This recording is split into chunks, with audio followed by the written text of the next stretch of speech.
Hello friends, ঘড়িতে এখন সকাল 7টা আর আমি বাবাইকে নিয়ে চলে আসলাম ওর সুইমিং ক্লাসে। তো এসে দেখলাম যে আজকে বাবাই ফার্স্ট চলে এসেছে। বাবাই জলে নেমে বলছে যে জলটা নাকি ঠান্ডা, এই গরমে নাকি ওর জল ঠান্ডা লাগছে। সত্যি কিছু বলার নেই। আর তারপর দেখি এক এক করে স্টুডেন্টরাও চলে আসছে। যেহেতু এই সুইমিং পুলটা মিউনিসিপ্যালিটির আন্ডারে, সেহেতু কিছু নিয়ম মেনে এখানে চলতে হয়। যেমন আসলে এখানে 2 year+ এজ হলে ছোটদের সাথে নয়, বড়দের সাথে ক্লাস অ্যাটেন্ড করতে হবে।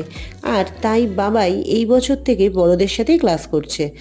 আর গার্জিয়ান হিসাবে আমি এখানে একাই বসে আছি আর বোর হচ্ছি।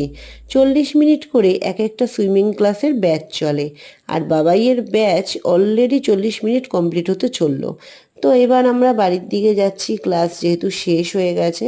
তো চলো, আজকের মিনি ব্লগটা এই সুইমিং পুল নিয়েই। বাই।